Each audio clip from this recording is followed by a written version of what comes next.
Hello from ISEP Study Abroad headquarters in Washington, D.C. It's time for ISEP Live. Thanks so much for being with us here today. We're really excited about how to live like a local. We're talking about ISEP's programs with opportunities for volunteer and service learning abroad. So thank you so much for being here with us today. We're really excited to have three of our program experts here to tell us about these. Before we get into the programs, we'll take just a second to talk about ISEP.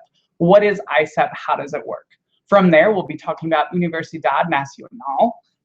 From there, we move to BINUS University, and we finish off talking about University of Ghana. The great opportunity for you being here with us live is this gives you the chance to ask questions and get your questions answered by them here with us today. So there are a number of ways that you can ask these questions. The first is in the question and answer toolbar right on the side of your screen. So feel free to type any questions you have right in there as we go. The other option is to utilize social media to ask us questions. We'll be using the hashtag ISEPLive. Feel free to utilize that hashtag as well on Twitter and send your questions in that way to our program experts. And even if you're watching this show as a recording, feel free to utilize that to ask questions about these or any other ISEP programs. We check that regularly, so that's a great place to ask questions and get answers in real time.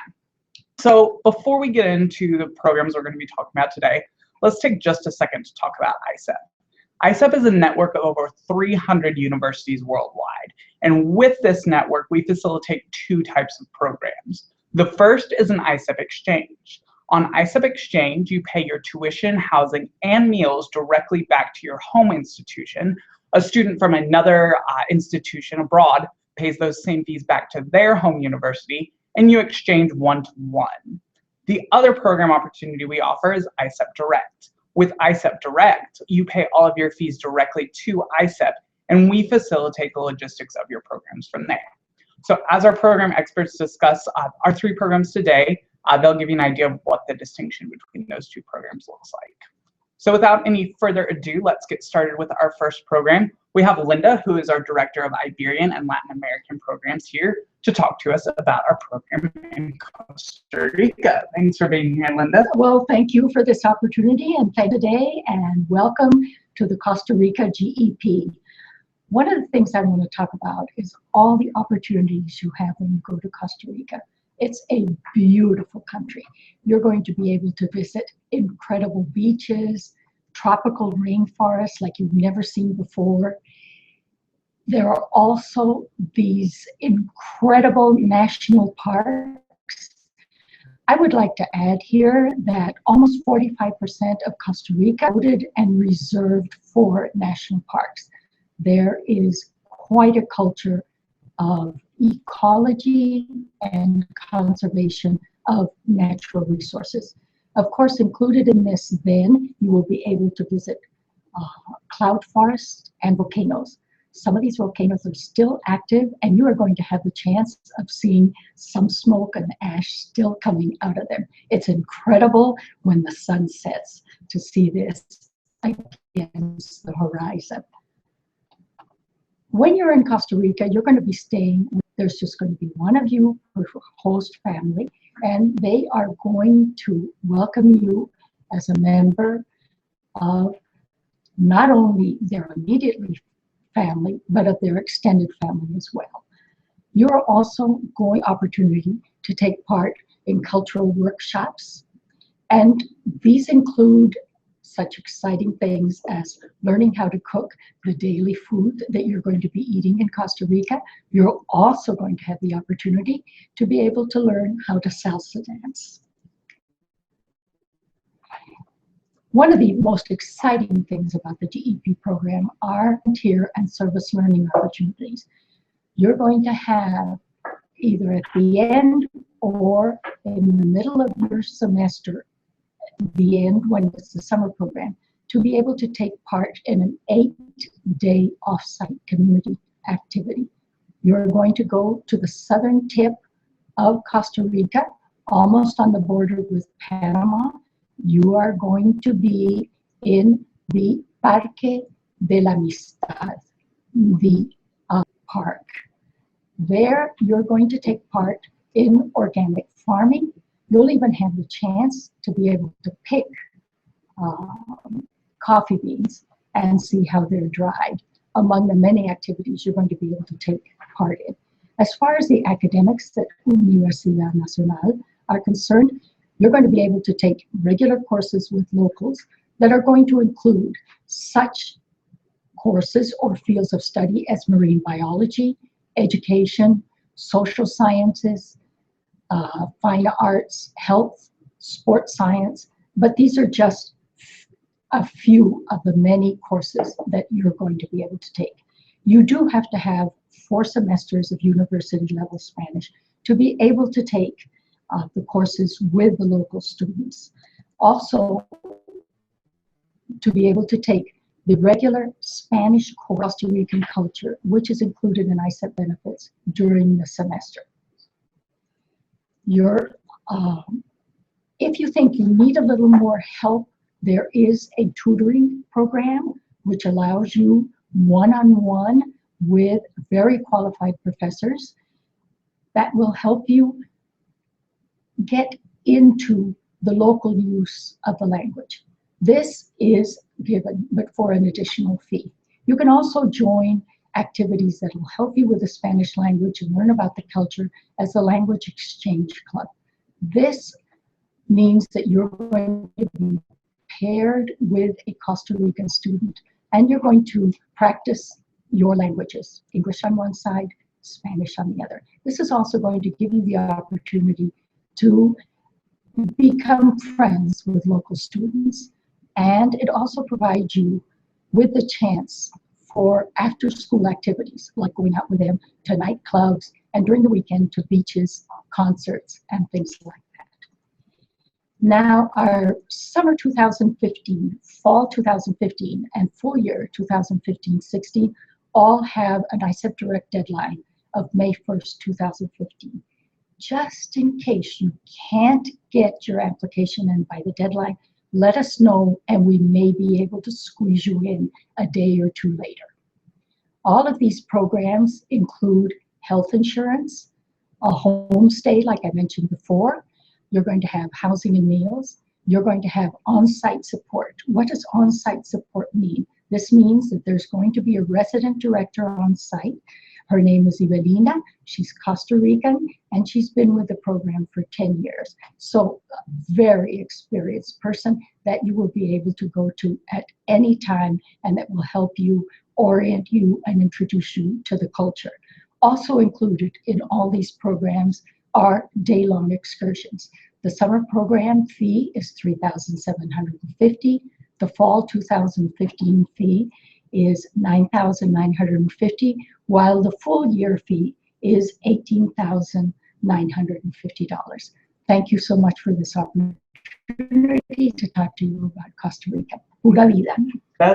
Tell us, what does a typical day for a student on this program look like?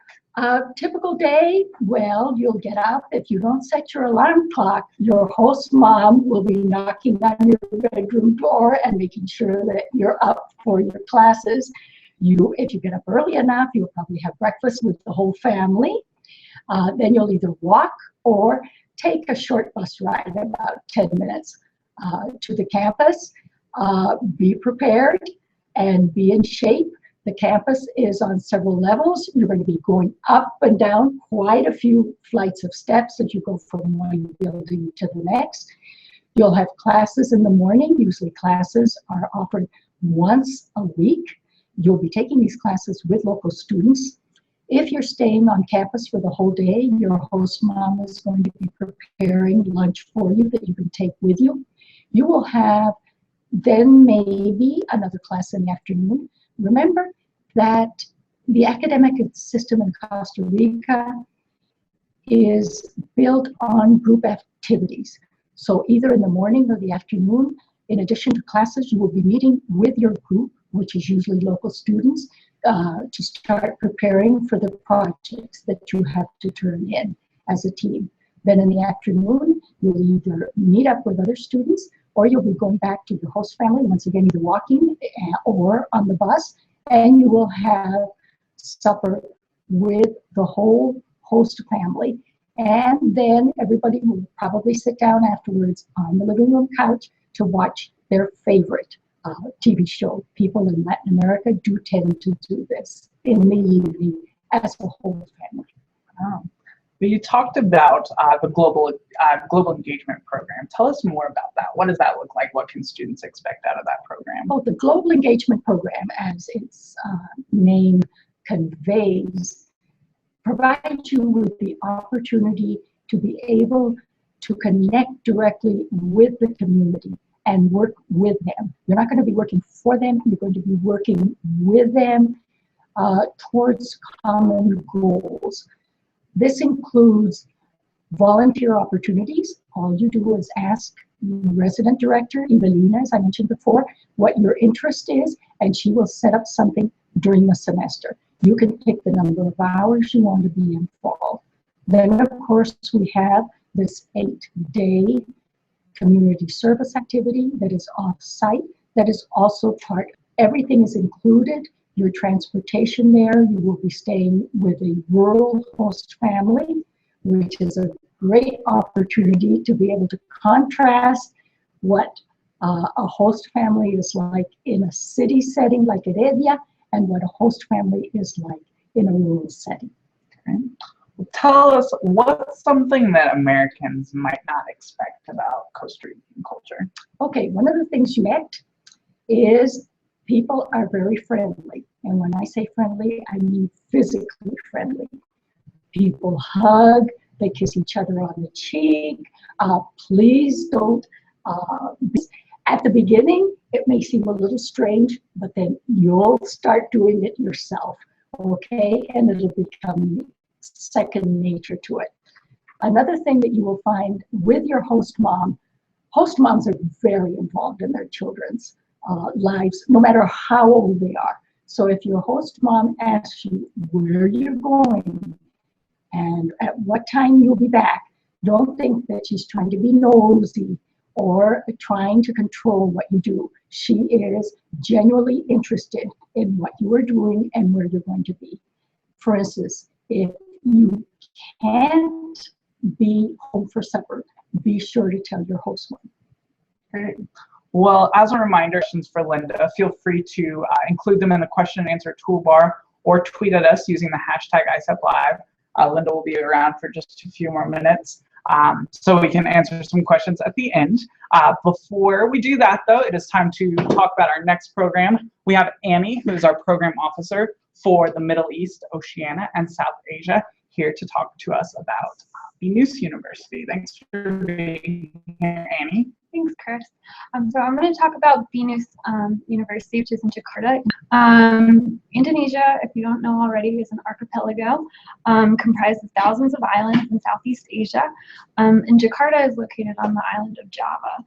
As the capital and largest city in Indonesia, Jakarta is a fast-paced economic, cultural, and political center. It has its own special Bedawi culture, but the city has a lot of different cultural influences. So it's quite a unique place to be. Indonesia is home to breathtaking biodiversity as well. So it's somebody who wants to live in a city but have the beauty of nature not far away for weekend adventures. Right. Jakarta is also known for its international and local cuisine. So if you're somebody who likes to try new food, it's a great place to go to. So if you want to talk about academics now, programs in business, hospitality, fashion, graphic design, marketing, they're especially known for their top-notch computer studies and information technology programs. BINUS students even compete in international collegiate programming contests, and they have the opportunity to take IT certification courses as well. So if you're interested in service learning, BINUS is also a really great location for that. Students can participate as volunteer Indonesia program, and volunteers will participate in Teach for Indonesia on various education-related activities. So that could include, for example, be computer and language training for school teachers, education for children at an orphanage, or psychology therapy for victims of disaster.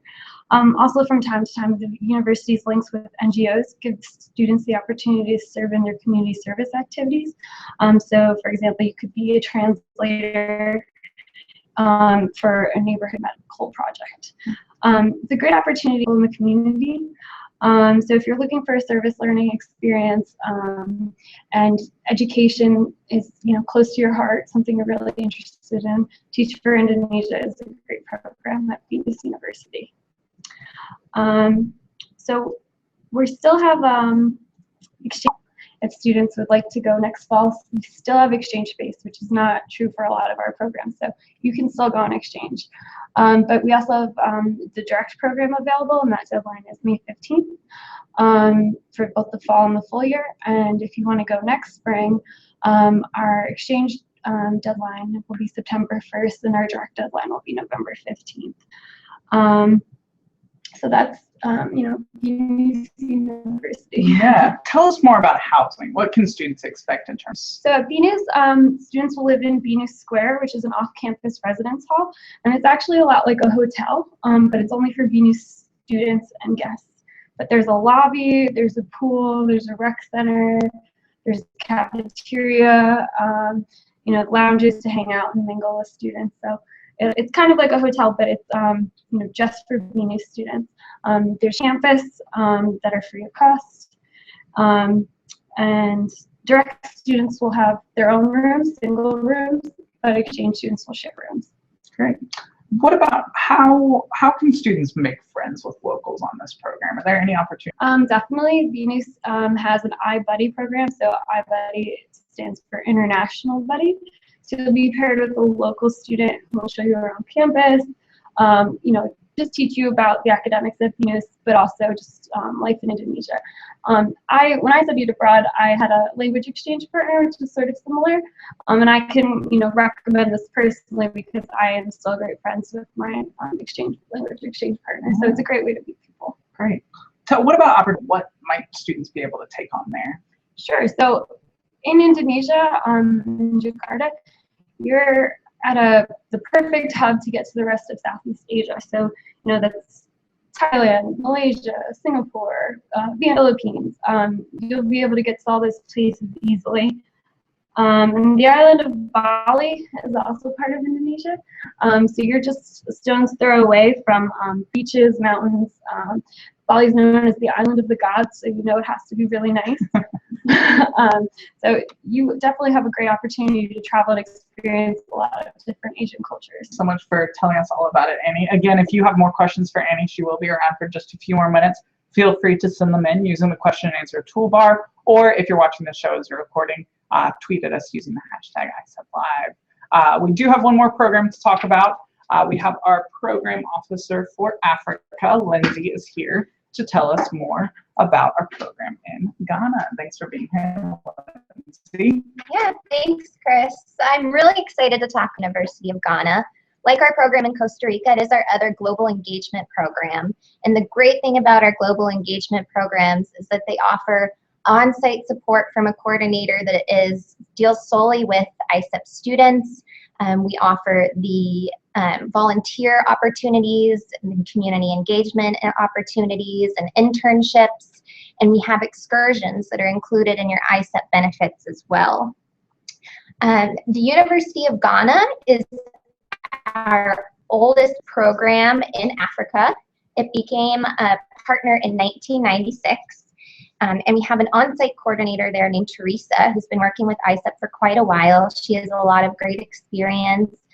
She's actually an American married to a Ghanaian, and she's just extremely helpful to students' needs. Part of that support is those ISEP facilitated excursions that we offer, and students have really enjoyed these in the past and describe them as one of their favorite things that the program offers. These include the Accra City Tour, the Cape Coast Castle, national parks, different cultural centers, craft villages, and various markets as well. And the University of Ghana is located 15 minutes outside of Accra, which is the capital city of Ghana. And it has great nightlife, shopping, dining, and cultural centers. So it really is a great city to explore. In terms of academics, Ghana itself has over 30,000 students enrolled, and popular fields of study include humanities, social science, health, and business. And it is one of the premier universities and research centers in West Africa. Students enrolled in the Global Engagement Program also have the opportunity to take TWE classes, which is the LUNA, and we also have ISEP facilitated drumming classes, which has been really popular with the ISEP students. Past students, or another great aspect of the program is, of course, the community engagement in the communities. So what we ask students to do is submit a request so we can figure out what they're interested in and really figure out a program that will work best for them. This goes the same for the internship projects as well. We can cater our internships to fit a student's major. And another awesome aspect about the volunteer opportunities is that ISEP does a needs assessment for all of our programs to make sure that the volunteer work is really beneficial to the organization. We've recently updated our community engagement list on our website. If you go to ISEP, www.isep.org, and go to the University of Ghana webpage, you can find the Global Engagement program links on any pages on the Ghana page as well. And if you have any questions about the program, you can email me or you can tweet me at ISEP Africa. Sorry.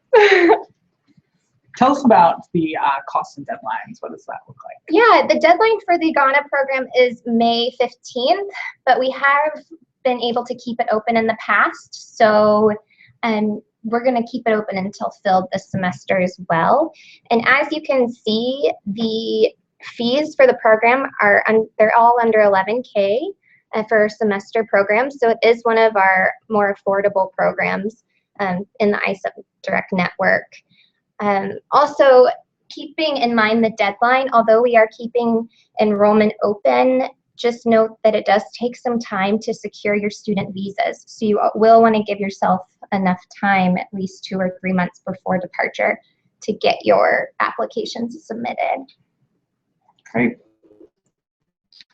Well, let's hear about what the housing looks like more specifically. Housing at the University of Ghana is in the International Student Hostel. There's 2 students per room, and they're with international students. And then you share a restroom and laundry facilities and all of that. Students can request a single room, but there is an extra fee. Single rooms are not included in your ISEP benefits. Right. How would you say that a student professionally from going on a program like this, or specifically the Ghana program? Yeah, the Ghana program is excellent for, really increasing that cross-cultural communication skills. It really increases student independence, especially being a non-traditional destination. You really have to be comfortable being uncomfortable and kind of break out of your skin and, really take the time to learn about the different cultures. And I always think that's something that's very helpful when looking for a job in a diverse international workforce. All right. Well, kind of going off of that, what would you say the biggest fallacy about culture in Ghana would be? Yeah, I think this is a good time. Media attention in West Africa lately. This is something students who have studied there this past semester have really wanted me to discuss with prospective students. I think it's oftentimes people just lump the media attention in Africa as being media attention covering the entire continent, but that's not necessarily the case. And I think it's important to look at each country as a separate nation with individualized governments, issues, news, culture, and what might affect one part of the continent doesn't necessarily affect another part. So I think specifically with the Ebola outbreak, we had a lot of questions and concerns from parents and prospective students. And the great thing is that Ghana was never really affected by the Ebola outbreak. So I think it's always very important to consider each nation as a separate nation on the continent of Africa. Right. Well, we have some viewer questions to get to. Jean asks, and I believe specifically about the Ghana program, will exchange space available for the fall? For the fall semester, no, our exchange space is filled. Great. And we'll get to Vicky's question. Vicky is asking about the Global Engagement Program. Just to clarify, with this program as well as with our Costa Rica program, she asks, is the Global Engagement Program open to exchange students as well as direct students? Yes, the Global Engagement Program is definitely open to exchange students. So anyone is interested in our second semester for next year, feel free to ask any questions and get in contact with me. I'd be happy to provide any information for exchange students as well. Right. Great. Well, that is all the time, unfortunately, that we have for questions today. But I did want to remind all of our viewers, again, to use that hashtag ISEP Live. We check that throughout the week. So that's a great place to get your questions answered about these programs as well as any other types of programs that we offer. And this is a good time for me to pitch our social media networks. ISEP is present on all the major social networks at ISEP. Again, that's a great place for you to ask questions and get real-time answers from us. So definitely check us out there. Before we do let you go for the day, we did want to remind you what your steps from here. We've talked about these great programs. We've talked about these exciting opportunities. What is your next step? First, it's time to start researching programs. As Lindsay and others mentioned, our website is a great resource to find out more about these and other programs. So go to www.isep.org and you can explore all of our opportunities there. And again, with any questions you have, always connect with us on social media. Once you've had a chance to research programs, it's time to meet with your ISEP coordinator. An ISEP coordinator is an expert in all things ISEP that's right on your campus. This person is typically in your study abroad or international office, and they can help you with all the intricacies of the ISEP process, all the way from researching a program to the application process. So if you're still thinking about what your options might be and want to go through that more, that's a great person to talk to with that process. They can help you with course equivalencies and figuring out what courses are going to keep you on track to graduate with your ISEP program. And then again, they can help walk you through the application process. So once you have met with that person, it will be time to apply for your program. With our application, it's available online. Again, www.isep.org/apply. From there, you can see all of our tips and tricks to applying for programs. You can see what steps you need to take, the application itself. And as all of our program experts mentioned today, deadlines are coming up on these programs, so it's a great time to start thinking about what your options might be. Again, that's all our time for today. Thanks again for joining us. Tune in next week as we talk about more of the people and places that make up the ISEP network. Thank you.